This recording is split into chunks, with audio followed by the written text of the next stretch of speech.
Welcome to Full Scope, a podcast with two guys in their 20s giving their perspective on the games that we love and the story behind it all. I'm your host, Wellington Burns, along with my counterpart, Savon Morris. How's it going? It's going good as always, man. How are you? Always good. Is your bracket still sane? Is it You still know what? I didn't even do one this year just wow? because every other year someone kills my bracket. So Yeah, I don't even indulge in it anymore. yeah, definitely. To start things off, in the NFL, Le'Veon Bell, he's now with the Jets. And we were talking about the situation, and we felt as though this is a team that um, would kind of be the front runner to sign him and be in the position to acquire him. And then Antonio Brown goes to the Raiders, and both you know both teammate, I mean both stars, get kind of what they want out of the move. And now with the Jets, it's interesting because they have a a multi-dimensional running back who can just kind of enhance their offense. I would think a ton of more play action would kind of be involved with their offense now, and assisting Sam Darnold in his second year. And then the Raiders have a generational deep threat, and now with Brown. And so in terms of kind of the two moves for both, which one do you see kind of having like a more seamless transition? I think it'll have to be Le'Veon Bell.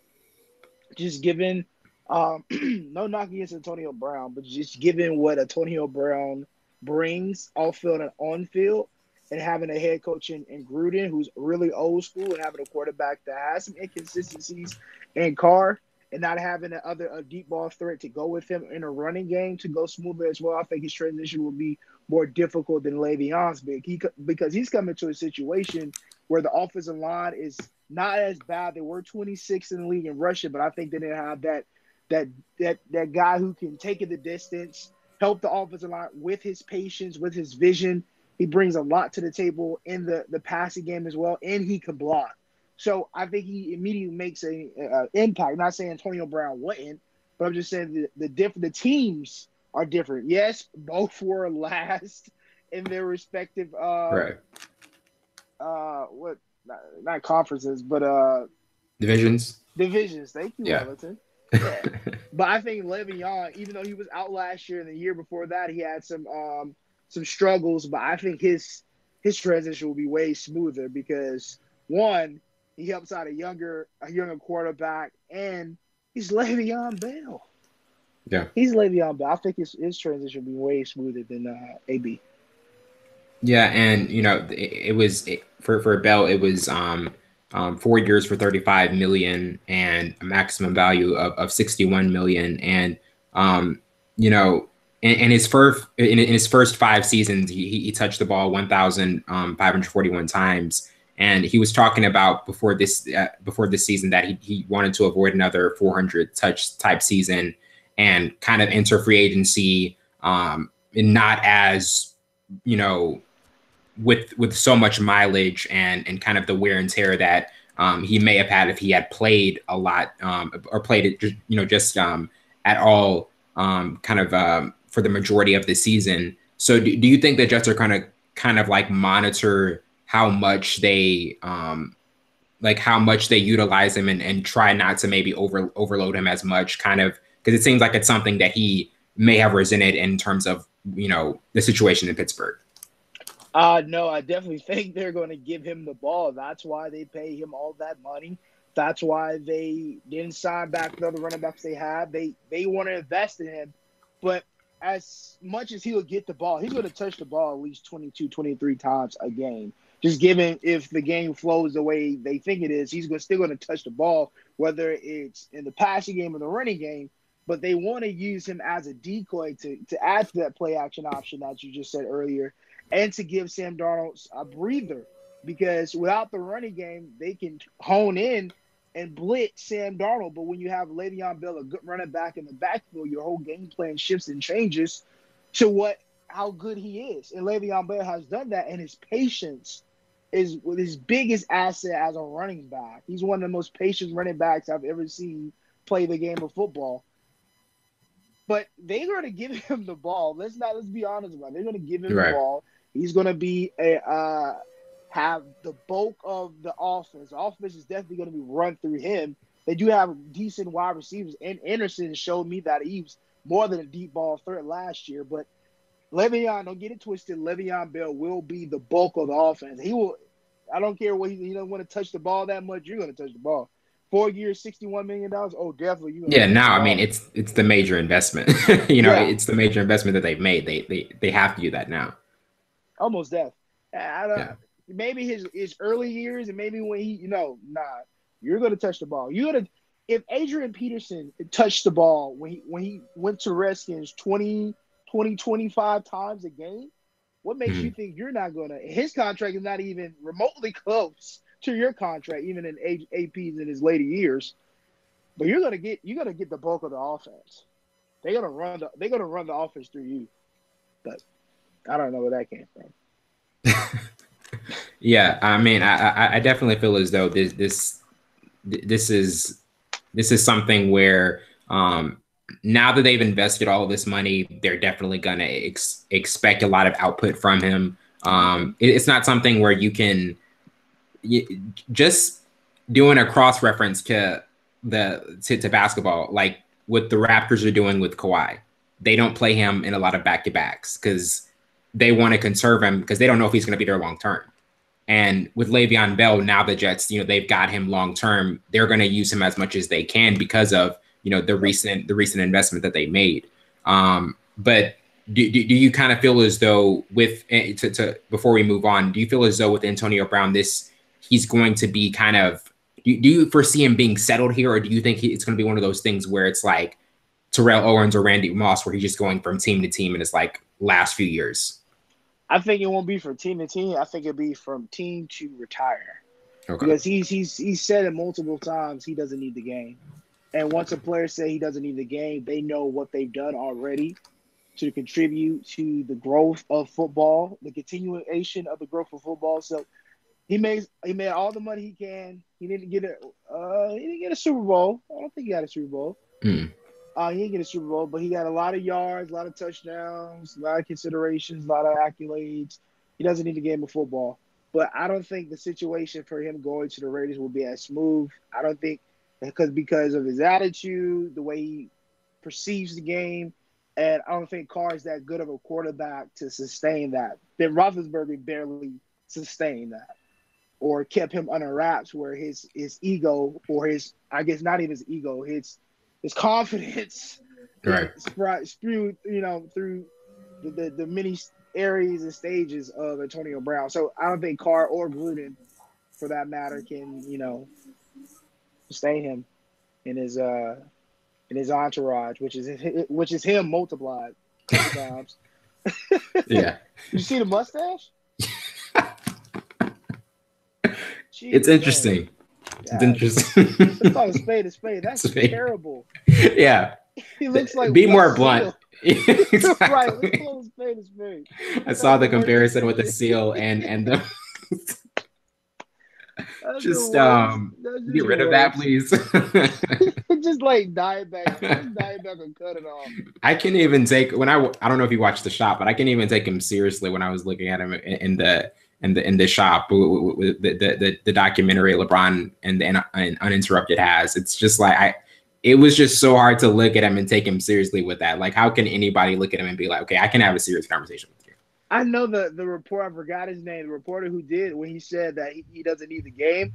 I would look at his face like, I'm sorry. Like, when did you do this? Like, can we talk about this real quick? When did you do this?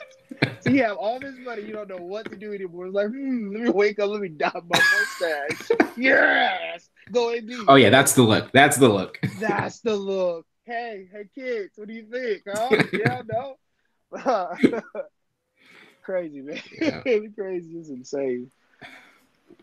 Transitioning to Cleveland, the last Tuesday they had a blockbuster trade and getting Odell Beckham Jr. and sending their first and third round picks and their safety Jabril Peppers, and the expectations for Cleveland was already going to be higher in terms of just them getting 7 wins, Baker Mayfield ascending, them just kind of being. There was a slight scenario where they could have made the playoffs, but lost their last game to Baltimore, and a lot of things would have had to work out in terms of them not just winning, but other teams losing. But they were still in that playoff scenario, and now they have Odell Beckham Jr. paired with Landry, one of now one of the most formidable wide receiver duos in the league now, and they have all of these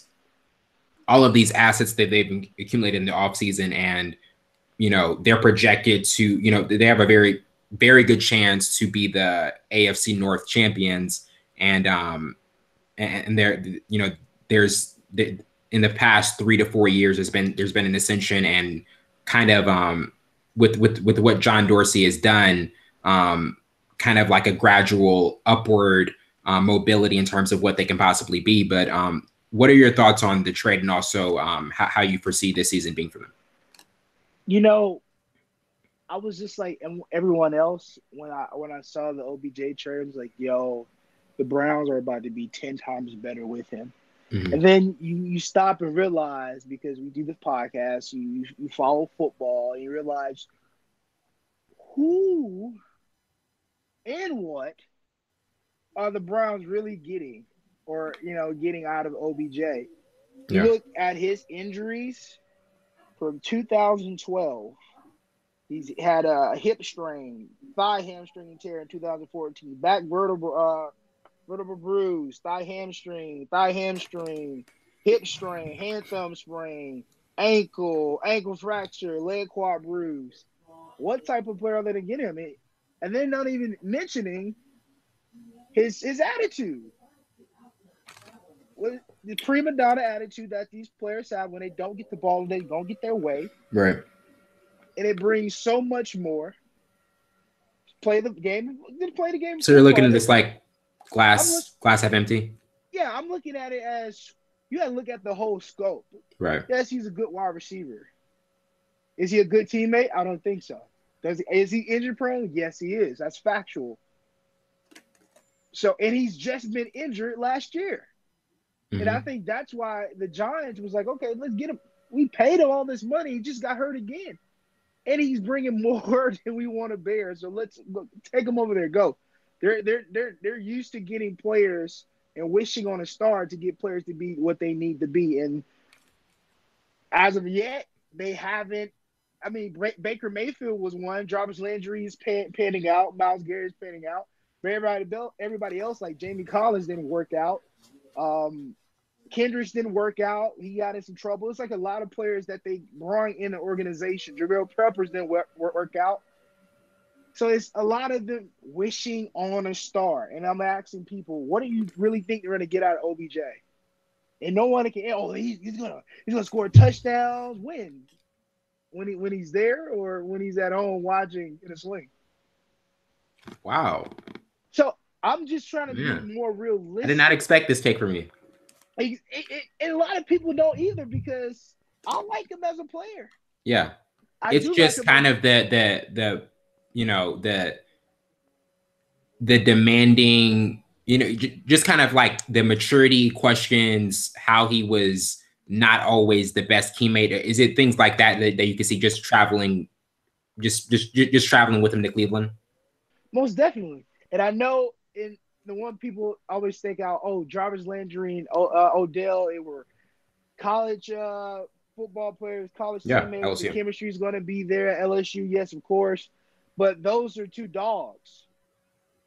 They're going to butt heads, especially now that they're very successful in their own rights. Him going to Miami, then the Giants, and coming over to the Browns.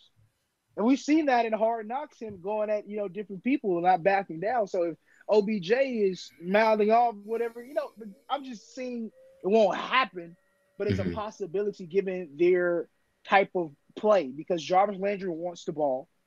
OBJ wants the ball. Not even including Rashard Higgins or Antonio Callaway, who are going to be great stars here shortly, if Callaway can stay out of trouble, and Njoku. And you can't forget about the running backs, giving them the ball, giving them touches with Nick Chubbs and Duke Johnson and perhaps Kareem Hunt if he goes through all the White Rush. I think he's suspended for Eight what, 8 games. games. Yeah. So I'm just trying to look at it at a different perspective because a lot of people don't do. They only see the honeymoon. Yeah, they just look at the honeymoon phase. Oh my goodness, they get one of the 3 best receivers in the league. They're going to be phenomenal. And the Super Bowl contender thing, that is just so over. Like you can't go from 7 and 8 to okay, now you're Super Bowl your Super Bowl caliber. Right. Like that's just a huge jump and kind of a premature jump to me. And with a defense that struggles in the passing game, in the running game as well. I know you added Oliver Vernon, but when the Giants paid Oliver Vernon all that money, I'm like, why? Yeah. What are you doing? And they got rid of a couple people. Sheldon Richardson is back. The secondary is still up in Ward. I'll take that back. Ward has played a phenomenal year last year. He came out and played. I still love Drip, but Drip has his faults. But Demarius Randall, I'm sorry. We call him by his nickname. He's from Pensacola area. I'm sorry, guys. Demarius Randall. But they still have some flaws. They still have a long way to go. This is a great step towards trying to get to the playoffs. Not even to say in the Super Bowl. Let's step to the playoffs. Yeah, they made the right choices. Yeah. But let's be rational about this. Just getting to the playoffs would be an accomplishment for this game. No, having a winning season. Exactly. That's the thing. It hasn't even gotten to that point. This team hasn't even had a winning season, and we're already saying, "Oh, Super Bowl." It's like Super Bowl caliber. Like it's great on paper, as we said with the Celtics. But it has to mesh. Like they didn't just fire their head coach and their offensive coordinator last year. Come on, man. Like there already was an organizational dysfunction. Yeah, exactly. Like starting Tyrod Taylor with Baker Mayfield. If they had started Mayfield from the jump, how do you think their season would have been? The same. Same. Yeah, because he's gung ho, and he's fearless. He reminds me of Brett Favre a lot. Brett Favre was definitely fearless. He'll try to make plays out of nothing. Do you think that's what Dorsey saw? Do you think that that's why Dorsey got him? Because he's like, I see a young Brett Favre. Possibly, and he was a winner. He was a guy who he came from nothing pretty much, walking on to different colleges, just his story period, and how he came and became the Heisman winner, staying all 4 years, knowing the system. He's really, really smart. He knows how to connect with his teammates. But I think that play definitely played a role because he's definitely gung-ho. You definitely see some traits that Brett Favre had when he played for all the teams that he played for. I didn't like him when he was at the Falcons. He just didn't fit right. But when he came to the old green yellow, hallelujah, brother. But no, yeah, I'm pretty sure you saw all those traits and those tangible things that you want in a quarterback in Baker. And I think next year, his sophomore year, he's going to get even better. And hopefully OBJ is ready to go and everybody else is ready to go and buy into what they're trying to build. Yeah, I mean, the thing is, as much as we see some glaring issues, this team, look, they're going to be on a lot of primetime games. Yep. They're going to be like the most they're going to be the team that a lot of people are going to want to see more of outside of just like the top tier teams.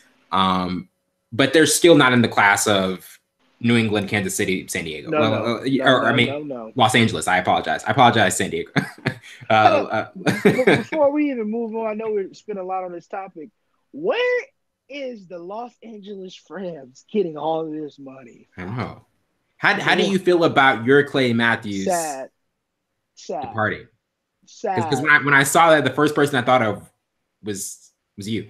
He definitely has digressed. Yeah.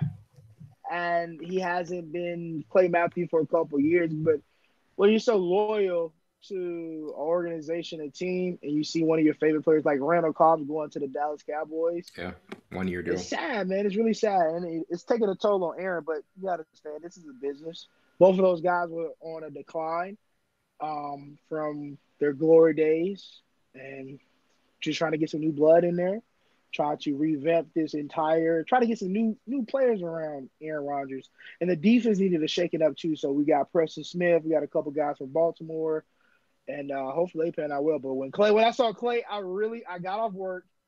I went on Instagram to see, like, I heard a lot of moves been made on Instagram from the NFL, and then I see Clay Matthews.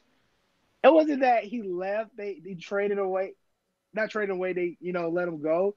It was that he went to the Rams. Yeah, of all teams. And the first question, I was like, how much money do the Rams have? They just paid like 10 people. They've got a lot in the treasure chest. They have a lot of money. I think Golden State Warriors have been paying for it. Yo, that's insane. Okay. Hey, Joe Lacob, Steve, Bob Myers. Because literally, they just re-signed Dante Fowler. They signed Marcus Peters in West Ham, Brandon Cooks, Ndamukong Suh. They just paid Aaron Donald. They have to play Jared Goff. They just played Clay Matthews. They probably have to play Cup after this year. Like, where are they getting this money from? Is it Cooper Kupp? Cooper Kupp? Your guy, Cooper Kupp? Yeah, the slot wide receiver. Yeah. The one they got. Yeah, okay. They had to pay him. They ain't letting him go. They let him go. They're crazy. Can't. Yeah. Yeah, but yeah. Moving on. Yeah. So, best case scenario, just in terms of what you think this Browns team potential is, you at least think a playoff berth should be expected, right? No, not even expected. Not expected, but I'm saying, like, you feel as though they obviously have a much better chance than last season with the acquisitions that they made if these players mesh. You want to know something crazy? They're exactly same from last year. Wow. The exact same. Because now you have another guy that have to add to the chemistry, another guy to learn, another guy to just see how he shapes into our organization that's already been built. I mean, it's only been a year these guys been together. They still have to build the chemistry of the entire team. I don't think everybody has bought in yet. And Baker Mayfield still has some flaws. He's have to work on. They have to get the running game working right away. Because last year with Nick Chubb, he started out really, really slow. Duke Johnson started out really slow. They got rid of Carlos Hyde. The running game was really, really, really, really slow, and it kind of made Baker Mayfield go gung-ho. But if you have a running game, I keep reiterating this, it changes how the defense plans for you. It changes everything. Now, if they get Nick Chubb started fast and early, because he's a guy who wears you down. He's a four-quarter running back. He's not a guy who's going to gas you for big yards. He's going to do his job, get 4 or 5 yards, get down in the distance early on 32, 33. What do you want to be? And then he's going to wear you down. He's going to make you not want to tackle anymore, and then he's going to break off. And they have to be patient in the offense. It can't be a fast-paced offense with them because they don't have those type of running backs. Duke Johnson can, but that's not their MO. Let the running backs work. Let it get open up for the wide receivers. Give your O-line a breather, a break, and then go get this money. Come on. Put him on. But, yeah, I mean, they're still the same team, but, I mean, they just added Count it up. Count it. Yeah.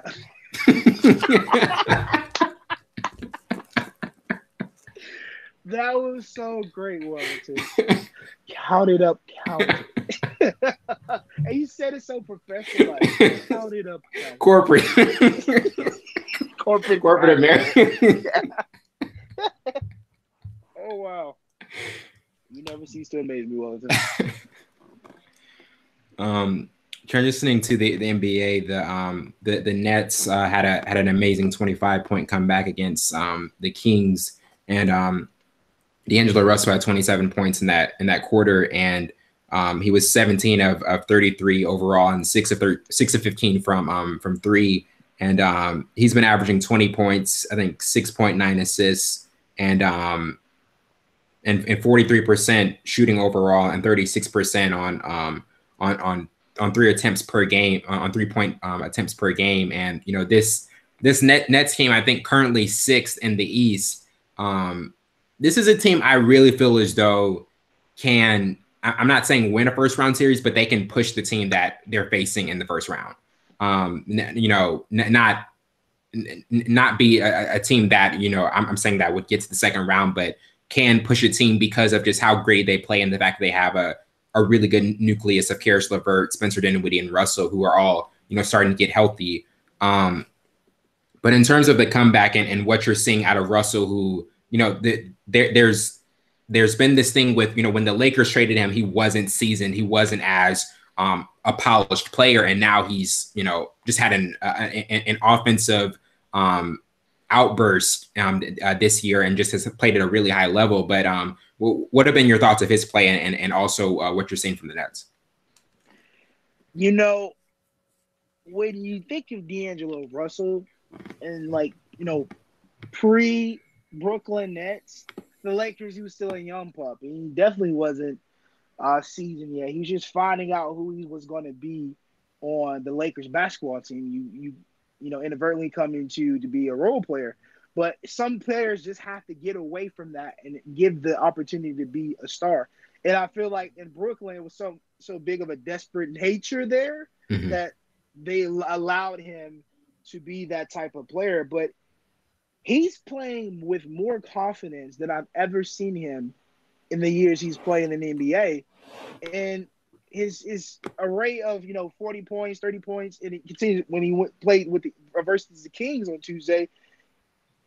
It came with a lineup that I never thought they would put together, and because I like Dinwiddie, I like him. I play with him on 2K all the time. He's like an underrated guard that does he doesn't get his credit. Is he a closer in 2K? Is he a closer in 2K? Can he close in 2K? I think he can. I shoot threes with him all the time. But it came with Treveon Graham, Red Dudley, Rondé Hollis Jefferson. I always look at people's last name and they have the little hyphen and another last name. Just pick one. Indecisive creature. Jefferson. Just pick one, you indecisive creature. But no, and it came with that type of lineup. I think they're just trying anything. But when you give a type of player like him, who's highly sought out of high school and highly sought out of college, you give him the opportunity to grind and become the player he always wanted to be. It's not always going to happen. I'm just going to put that out there. But when in desperate times and desperate measures, you see how this player adapts to the situation. And Russell has been adapting well these past games. But he's playing with more confidence. He's hot. When he's hot, he's hot. Heat check, please. Heat check. He's one of those type of guys who can end a basketball game, and they're letting him loose. And just like when Victor Oladipo had to go to the Pacers to show people from the Magic and from OKC, they're going to the Pacers that he can be the type of guy who can end games, start games, make his teammates better. This is what D'Angelo Russell is doing for the Brooklyn Nets. Yeah, and one of the things with the Nets is that for so long they're almost in the same situation as the Clippers. They've kind of, even though for the past couple of years they've shown more promise than a team like the Knicks, and they're much farther advanced. It's just they still don't have the cachet to get big time free agents because they're still not the Knicks. It's still not in the Garden. They're still kind of the proverbial little brother. Do you think that with the Nets, it's just more about building this nucleus, this young nucleus, than even kind of still being an attractive free agent destination? Because both are important. Both definitely are important. I think as of now, building around Russell, because that's the only bright spot, to be honest, for the Brooklyn Nets. Yeah. Because of that, we didn't even think they were going to make the playoffs, and then they went on the surge of winning. I forgot what the streak is. They just start winning basketball games as a team, and it was led by D'Angelo. And when a player is hot, because we always say one player can't win a game, but he can definitely put them in a position where they can win a game. Mm-hmm. And you see the difference between when a guy's not there, when a guy's there. With Devin Booker, you see that. When now the Suns are winning basketball games again. But with D'Angelo Russell, I think he's starting to be that star for an organization who desperately needs one, who can't go out and go get big-time players, because who wants to play for the Brooklyn Nets? Who? and it's not fair. They were really good when they were the Jersey Nets. Yeah, New Jersey. But Back when Byron Scott was coaching. back when with Jason Kidd and Yeah. Kenyon Jefferson Martin. and Kenyon Martin, all those Man, guys. that was a good team. They got close a couple times. It was the Spurs, yeah. Yeah, it fizzled out. But yeah, I mean it's not fair, but they need a bright spot, and you got to find guys who are willing to step up, and that's what Russell's doing. Yeah. If we're looking at some of the Eastern Conference matchups, it would be like Milwaukee, Miami, Toronto, Brooklyn, Philly, Detroit, Indiana, Boston. We're like a few weeks away from the playoffs. Like what out of those like first round matchups that could be if these rankings stay the same? Like how would you view a Toronto Brooklyn series? Is that a real question? Well, no. I mean, in terms of, do you think it would just be like an automatic sweep, or do you think like Brooklyn could at least get like one? I say at least one. At least one, yeah. If they transition the array of basketball games they're winning, and take that momentum into the playoffs in the first round, knowing that if they get that confidence, they have that confidence, anything can happen. Let's be honest. Anything can happen in sports. Yeah, because I mean that 1 year Golden State beat Dallas and they were the 8th seed and Dallas was the 1 seed when Dallas had won like 67 games. Exactly, and the same thing happened to with the Atlanta Hawks when they won the big, when their winning streaks and the longest winning streak in I think basketball history or something like that. But yeah, anything can happen in sports. But let's just I want to play devil's advocate, but they at least win one if they bring the momentum and that confidence they have right now. But you still have to say it's Kawhi's Leonard basketball team, even though Cal may or may not be playing in the first round of playoffs. Yeah, we're gonna get to that. This is a different ball team with him because Leonard shows up every basketball game, and that's what they were missing, a guy who shows up when it matters the most. 5 minutes left in a game, Zavon, we're not gonna have to question what Leonard's gonna do in a playoff game. It's just we've seen it so many times. He's a Finals MVP. He's been to multiple finals. Yep. And even Danny Green, like we know what they're gonna do. Check. Yeah. Yeah, definitely know what they're gonna do because, especially Danny Green, man. That was an underrated acquisition. Yes. Leonard was the major part where we forget Danny Green, a great 3-and-D guy. Yes, exactly. And it's a familiar face. When they put Danny Green there, I think that kind of eased Kawhi. Eased transition for Kawhi a little better because now he knows somebody, even though it's a city of everybody loves everybody with Canada and Toronto, but having somebody there that you know how to play with, know the expectation that you have for yourself playing under Popovich, that you know how to win, you know how to finish basketball games if you're healthy. And if Kawhi's healthy in the playoffs, look out. Look out, ladies and gentlemen. Look out. That man is another monster. And I don't understand. I guess you have to put in another year because it's the playoffs. Mm-hmm. And then it's kind of like money's like, are y'all holding out for the playoffs or are you holding off in the regular season to get that extra push in the playoffs, or are you just on go mode throughout the regular season and then you have another gear? You mean Toronto? No, I'm just saying any basketball player. LeBron Any basketball, yeah. Steph Curry does it. Yeah, I mean, I feel like LeBron does that the most because he knows like he doesn't really. Well, I mean, he could. I mean, he's in a position where he has to turn it on like at all times in the season. But in Cleveland, he didn't really have to do that because they were the 4th seed and they were still like you still didn't feel comfortable picking against them. Right. Yeah.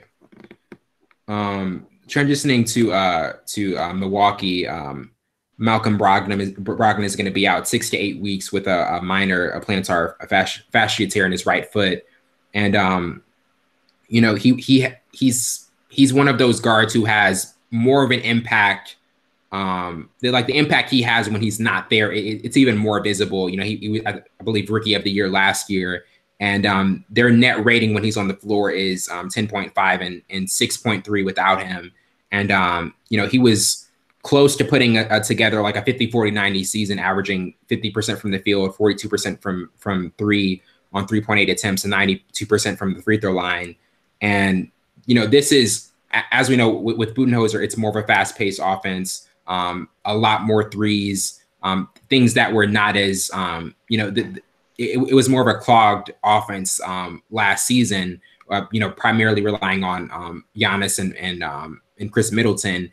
But and now that he's out for a while, it is going to be a big transition, and kind of comparing the two, because we also mentioned Lowry. Lowry, he could be out for a little bit, and that he's going to be huge, like in terms of, we've mentioned so many times, his on and off streak in the playoffs and how he can be consistent is going to be huge.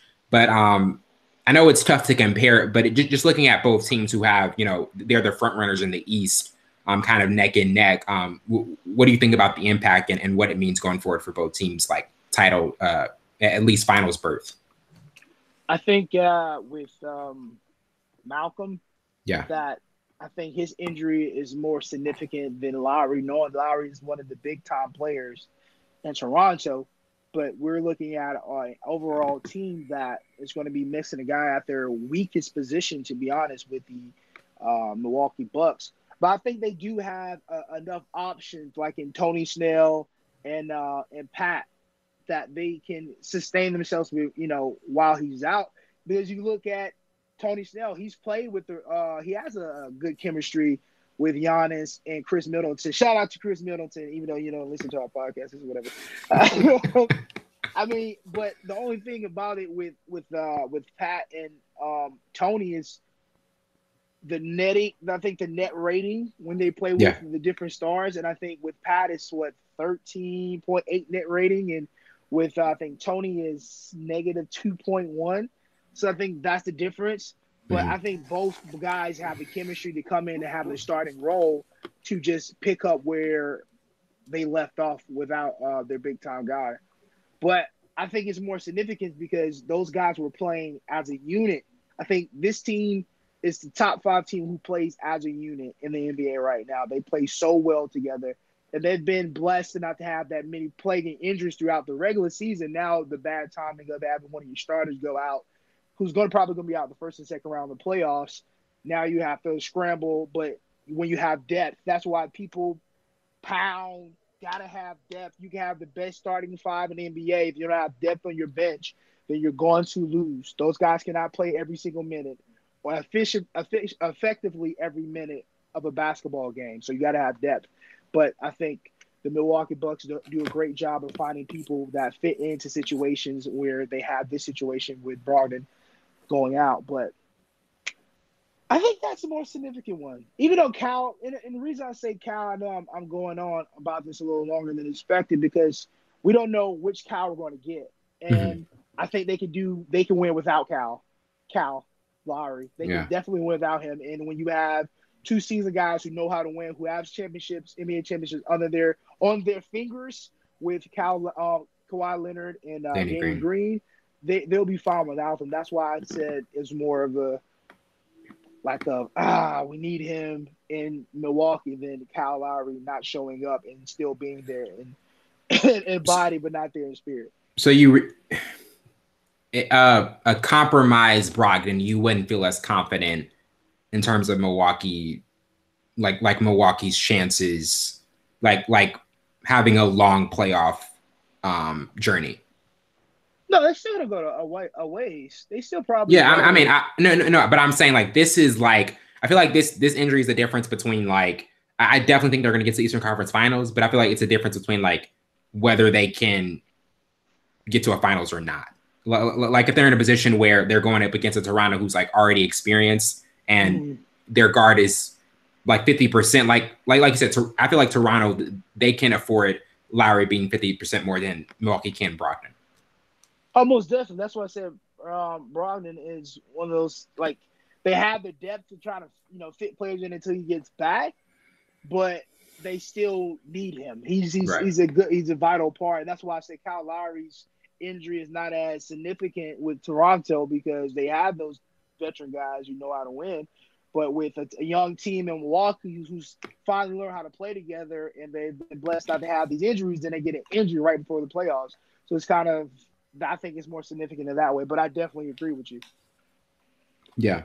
Um, and before we move on to college basketball, Philly, they had a big win against Boston last night, and Embiid had 37 points, 22 rebounds, and Harris had 21, and Butler, had a big closing outing. I think having 15 in the fourth quarter, and they're currently third in the East, and they've had big wins against Milwaukee and now Boston. But in terms of because Boston's always been that team, they have had struggles, getting over the hump, just constantly, Horford neutralizing Embiid, and Embiid had a dominant performance. But what were your what are your thoughts on Philly's recent successful surge, because them being two of the best teams in the Eastern Conference, and also just where are you at in terms of where Philly is currently? Like, do you still have the same, feelings that you did about them like earlier in the season? To be honest, it's a late surge, but Yeah. we know how great these guys really are. And my biggest thing with them was learning how to play with each other and learning the roles, that because they're a young team too, believe it or not, with Ben Simmons and Joel Embiid is still a young guy. Jimmy's a little older. And how he handles things when he played with Chicago, and how you see the players talk to each other with D Rose and all these guys. They're still a relatively young team with Tobias Harris too. I forgot to add in.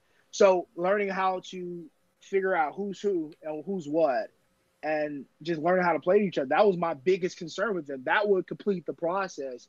And it seems like they're getting the hang of it, but they still haven't grasped the entirety of how to play with each other and finding the right lineups to do so.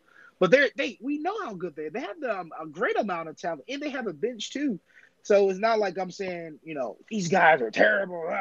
No, but it's been the chemistry experiment that's always been the biggest question. Like, can these guys fit in their designed roles? Exactly. And a lot of teams have struggled with this. More so than recent years, it seems like nobody knows what their role is.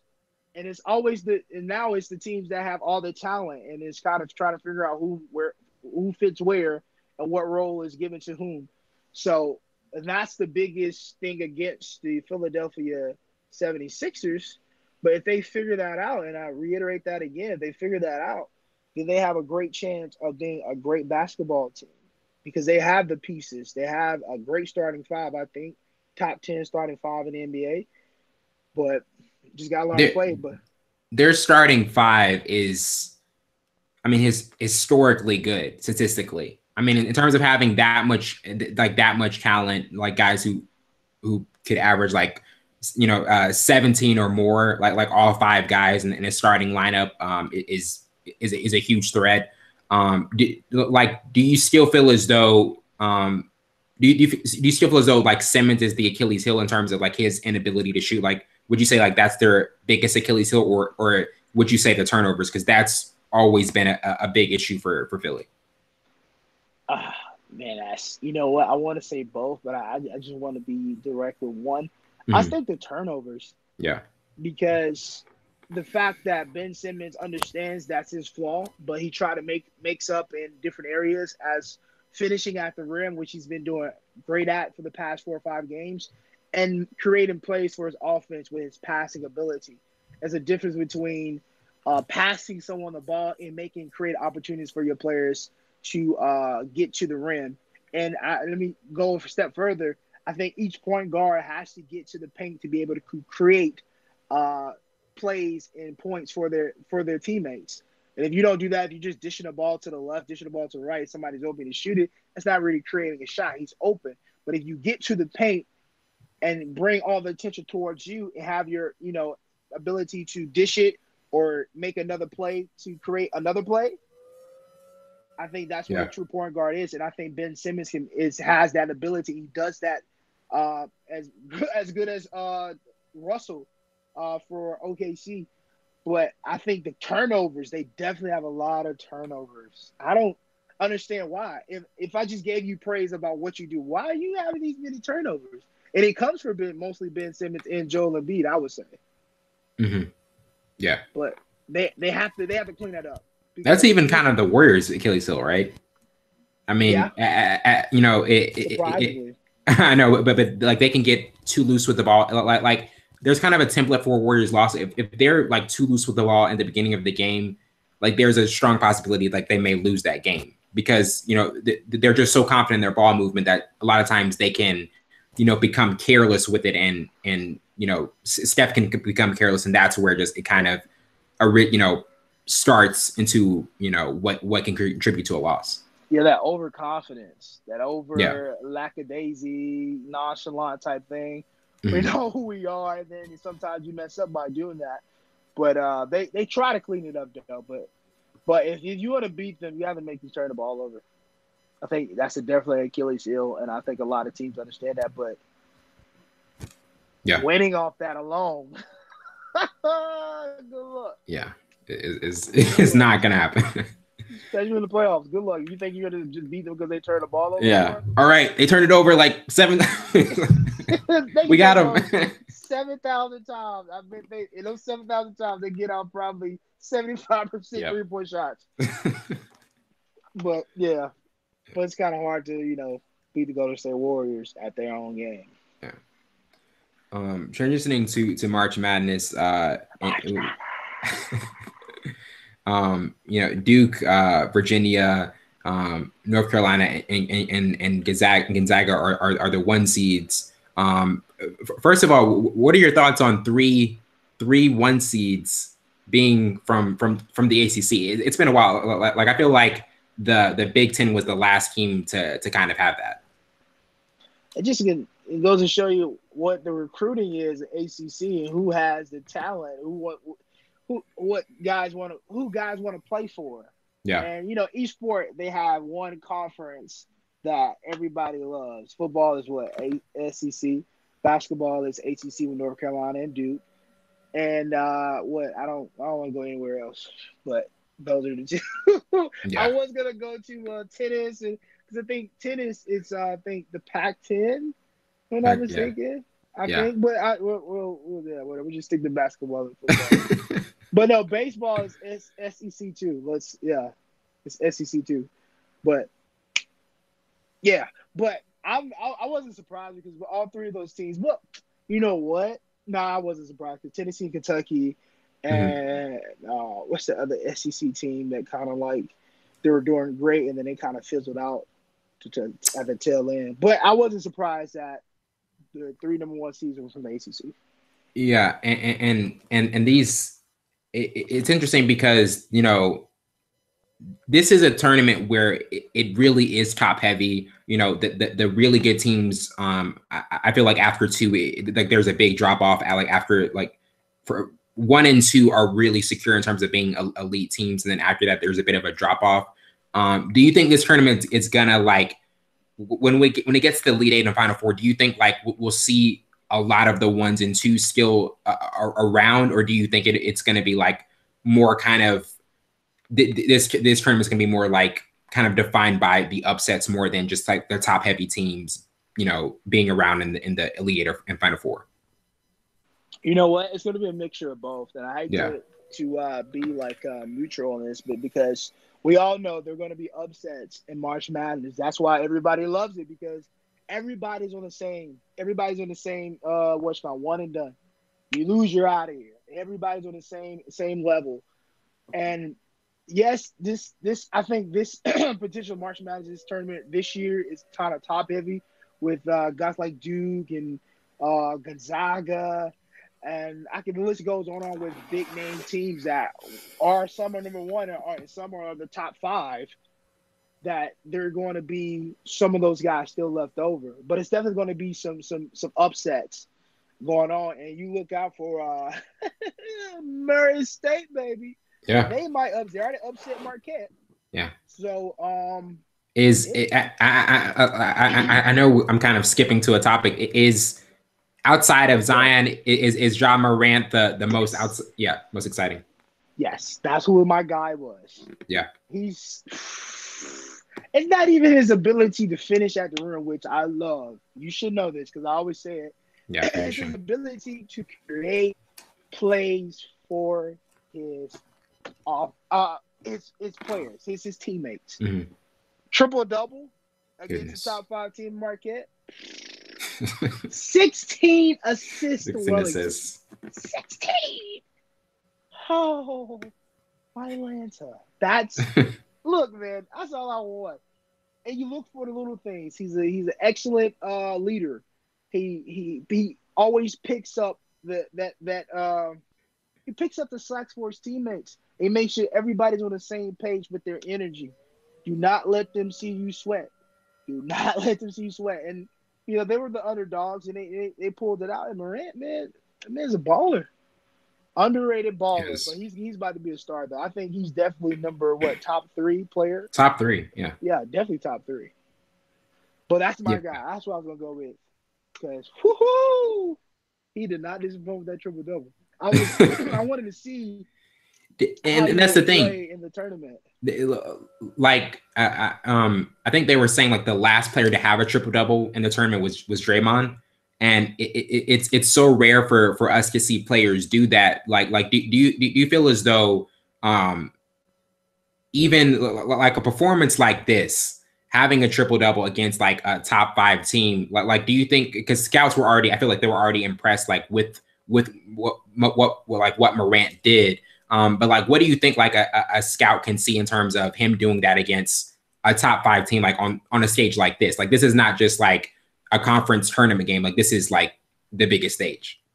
He's dominated on national TV while playing for a mid-major team. Yeah. That's what scout sees. A triple-double from a team that's not highly recruited, not highly sought after, not a team that is going to try to go to the Final Four. But this guy has led this team all season, and he drops a triple-double on national television from a team that Marquette is no pushover in the tournament. We've all seen that, especially when they had Dwayne Wade. Mm-hmm. So scouts are saying this guy can lead a team anywhere. Because if I'm a scout, I don't care if you can put the ball in the basket. I can find a million guys who can put the ball in the basket. Are you a leader? What's your presence on the floor? Yeah. Are you the general? Are you the head guy? What are you doing? Are you making your teammates better? Are you creating plays for them? And you can see his selflessness with a triple-double, 16 assists. But then you think about it, he has to do that for them to be able to win. Yeah, and that's the thing. Like, do you see like one of those things like it's because we see with Russell Westbrook in terms of like his triple-doubles, and he has to like at some point there's a desperation where he just has to do everything, and he has to take like a ton of shots. Like he took like 43 shots in Game 6 against Utah last year, and it was just desperation. Like he had to do it. Like, do you think the Achilles heel for Morant is going to be like there's at some point that like the lack of like talent compared to other teams is going to just like overwhelm, and he's going to just have to almost do too much? Because I think at one, I feel like he had, I believe he had like 7 or 8 turnovers in this game. I think that probably will play a role, to be honest, especially with coming from a small team like that, and especially they happen to go against a team, maybe Virginia, maybe even Florida State, maybe it doesn't, what team they come against. He's going to come to a place where he, in his mind, is like, oh, I got to take over. Yeah. I have to take over, of course, to win. But hopefully he finds that balance. That's going to be the most intriguing thing. In the trust, when they're like in a 7-point hole, like, is he going to be able to find that balance, or is he just going to do too much? And that's a situational thing, because one, you can say, well, I'm not going to try to take over, but we've all been in a situation until you're in that experience. Yeah, until you end that and be like, yo, I gotta look. I think I'm the guy who can change this around. Give me the ball, mm-hmm. And then we'll see what type of character he has, and the things that you hide will definitely come out. What's done in the dark comes in the light. We all know that. Mm-hmm. And what you say you don't do will definitely come out in the basketball, on the basketball court. So if that does happen, if it doesn't happen, his stock will even go up higher because he's a team player, and he understands what type of players he has on his team. And that's big for a leader, to know everybody's weaknesses and everybody's strengths. And that's what a leader is. If you look at all the ball players that Kobe Bryant knew, the strengths of Shaq, he knew the strengths of Derek Fisher, he knew the strengths of Rick Fox, Robert Horry, Robert Orr, all these guys. And same with LeBron James. Same way with Michael Jordan. I almost said Marcus Jordan. What is wrong with you? Michael. Marcus Jordan. Marcus North Carolina. Michael Jordan. They know the strengths and weaknesses of their fellow teammates. So we're going to see what type of player he is in this tournament. Yeah. And I think a lot of scouts is going to be amazed what they find out. Yeah. We saw it last year, but before we wrap up, we saw it last year with Virginia and their upset loss. In terms of like these 4-1 seeds, is there any like one in particular that you don't like, you wouldn't be surprised if they had like an earlier exit, or you feel as though they have like more of a weakness? Because it's just like the probability of all them getting there is really slim. Yeah, you know, but because there's going to be like one that stumbles. Is there like one in particular that you say like, okay, I feel like they could like have like an earlier exit? I'm gonna say North Carolina just because. Yeah. I like Gonzaga. I definitely like Duke, and I like Virginia's defense. Mm-hmm. But I think North Carolina is sometimes when they do play against teams that match well, they don't go out as well. And a lot of people say, well, they beat Duke twice. Well, they beat Duke without Zion. Yeah. And even the only team that's beaten Duke at full strength is Gonzaga. And that's why I couldn't kick them out, because Gonzaga is one of those teams every single year. I don't care what they do in the regular season. When they get to that tournament, lights out every single year. They may not make it to sometimes they make it to the final way. Sometimes they don't. They make it to the Sweet 16, but they're not going to get put out early. That's why they're number one. That's why they beat Duke in the Maui Invitational. So you can't count them out. And I love Virginia's defense. They play great defense. They don't allow too many points. But I think North Carolina will be the first number one to get out of there. How much do you think Duke has grown from that Maui loss? I think they understood what their MO was and their weakness. Because that was a very telling game. Yes. Like at full strength, we haven't seen Duke lose. Not at all. And to see Gonzaga not let them get to the rim, that's their Achilles heel. That's their Achilles heel, because Zion's not a big shooter. Yeah. Barrett is a better shooter, and sometimes he's not on.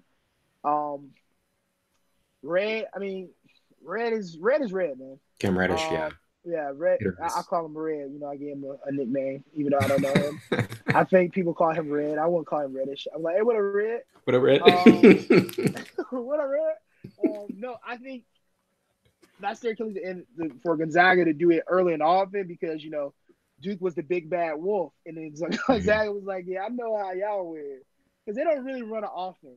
Duke doesn't run an offense really. They get to the rim and they depend on the transitional basketball.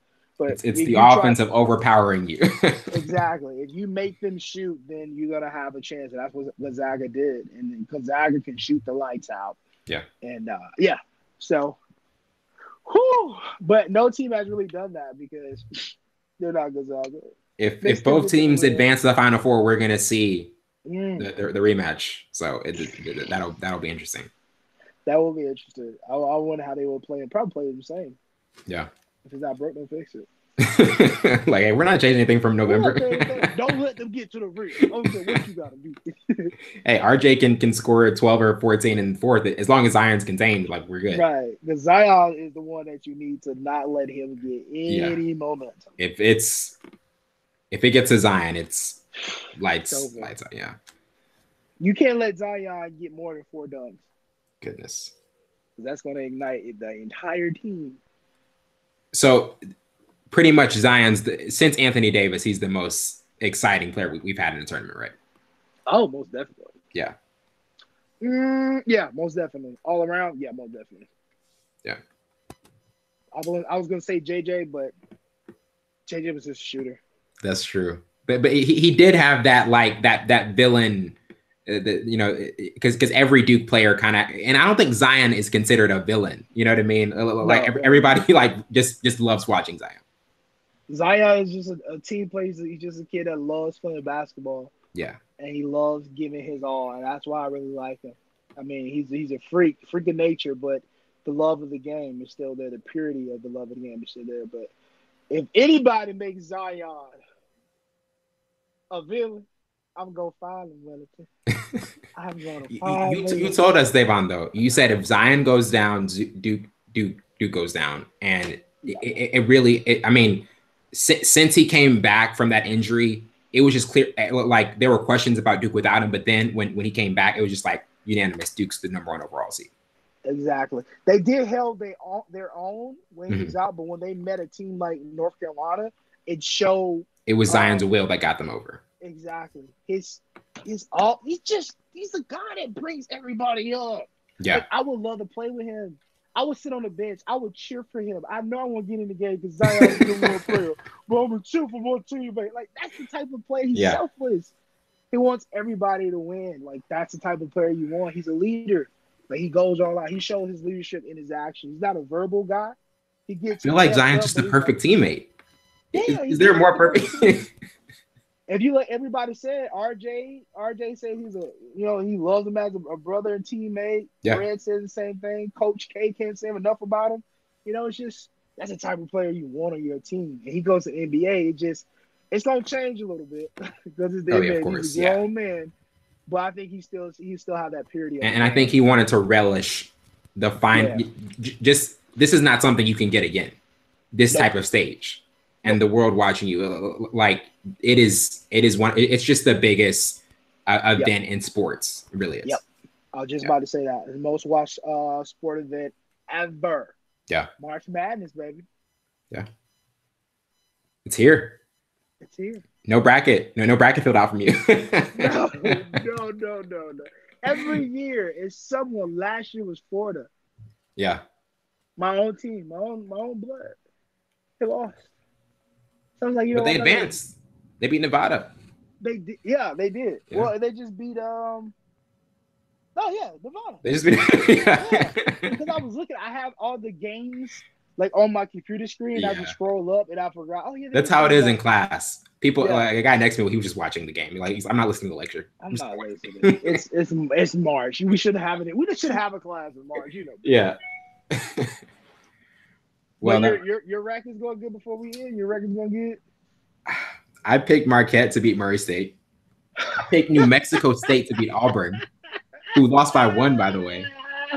Then I picked Louisville to beat Minnesota. So 3 X's. Have a great night, Full Scope listeners. I'm sorry.